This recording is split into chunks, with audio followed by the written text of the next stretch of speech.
Hello, it's Stuart here. We've got a clip from the line. We've got Jimmy talking about how he deals with conspiracy theorists and how he's becoming sort of less polite in order to deal with certain types of people. And Matt's going to make some comments too. So let's hear what Jimmy's got to say about a conspiracy theorist. I used to be much more polite in those situations and usually would just hold my tongue. And in the last year or two, that's changed my in real life level of how confrontational I'll be has gone way up, because there's something about how empowered conspiracy theorists and religious people have become in the last few years, to the point that it's almost like they make the point as almost either you're going to reveal to me right now that you also agree, or I'm trying to start. If it happened this week with an Amazon driver, I was just nice to the Amazon driver about how I met the person on the driveway and helped bring the thing in because it was something big. And I mentioned something like, I hope they've got good AC in those vans. And that somehow immediately turned into him talking about that he heard that the whole reason we're sending all the weapons to Ukraine is to make sure that there's not enough weapons here, so that Russia, when Russia attacks America, and then starts bringing up aliens and vaccines and stuff in this like 2-minute span. And I let him go for a minute. And then I was like, hey man, no, everything you are saying right now is ridiculous. And if anybody was ever trying to sell to me that the American government doesn't have enough weapons, I'd be more afraid that that person works for the government and wants you to feel safer than you should, than I would be worried that they're trying to get Russia in here. What the fuck is your problem? It was just... Well, good for Jimmy. It's, of course we can be polite and we can listen to this nonsense and not bother rebutting it. The problem with that is it can validate people in their absurd beliefs. With conspiracy theorists and people like that I happen to, come across in everyday life, it doesn't happen that often. But when it does happen, I let them say their spiel, and then I just say to them, all the claims you've just met, I would need some really strong evidence to believe in any of them. So if you would like to present me with that evidence so that I can assess it and have it independently checked out, then I will be able to let you know whether I agree with you. But at the moment, on the basis of what you said, it seems a bit far-fetched, and I don't believe any of those claims. And if he says, well, go out and do your own research, I would then say, well, why should I research your absurd claims? You're the one making the claim. You present me with the evidence. So good day to you. I would probably do it like that, and I have done it like that. I met a Christian recently who claimed that because so few people had read Darwin's book, that evolution was like one big conspiracy. And I did say to him, well, you realize that Origin of the Species is required reading in university for anybody that does a biology course, and as it's really quite a highbrow intellectual academic book, I wouldn't expect that most people have actually read it. It's really something which is read in the universities by people who know what they're talking about. And by the way, the theory of evolution is well established. It's taught in all the universities and all the schools, and the only academics that are teaching intelligent design are creationist Christians who also happen to be biologists and are pushing their theological agenda.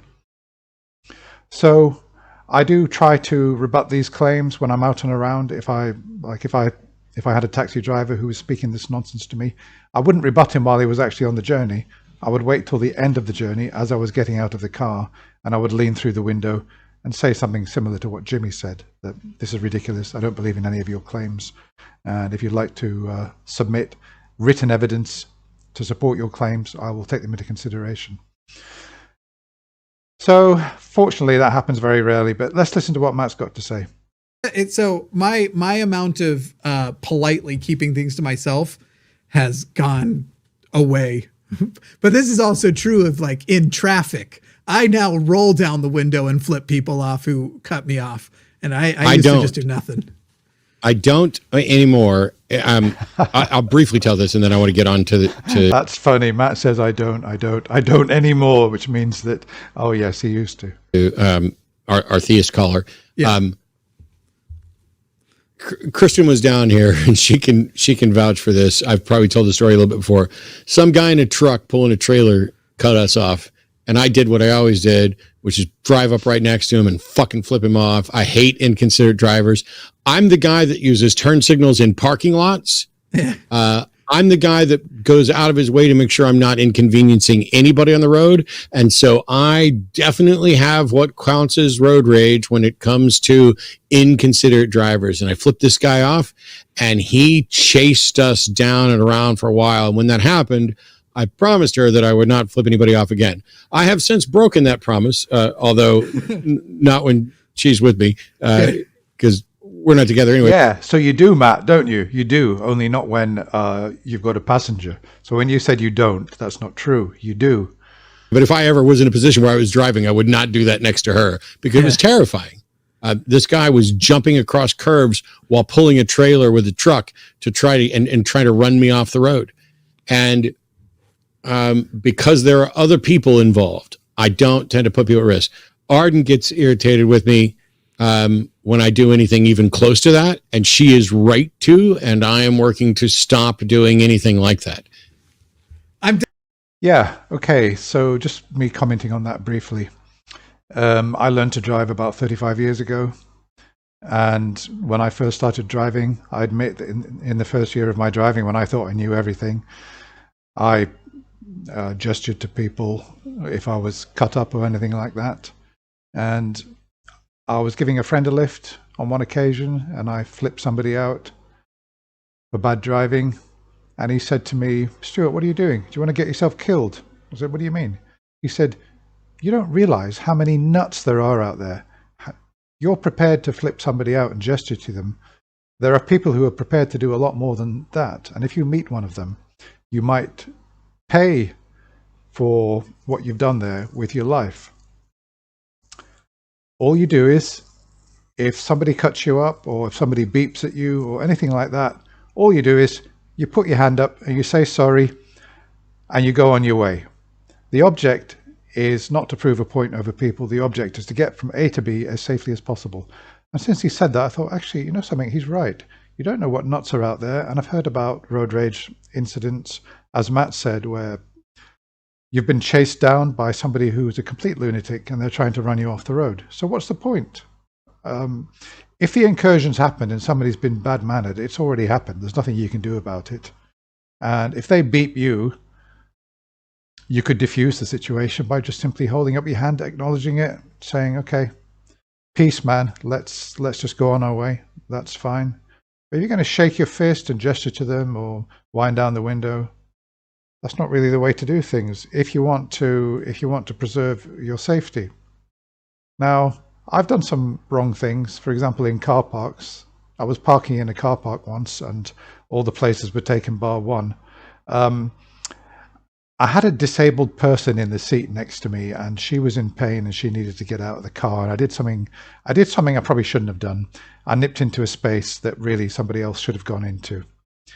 And he got out of his car angrily, and he came to me. He banged on my window. I wouldn't mind my window down.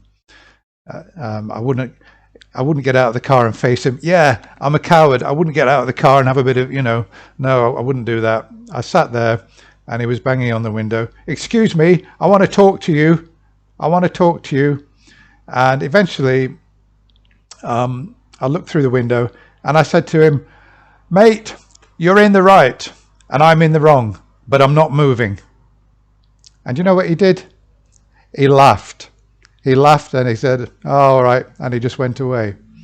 So there's a way of diffusing situations.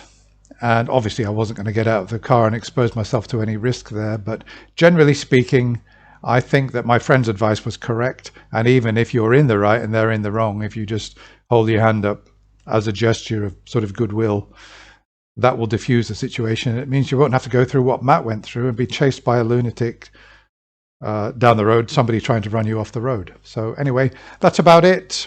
I agree with Jimmy. It is good to oppose conspiracy theories, etc., in those situations, but always try to defuse these road rage situations.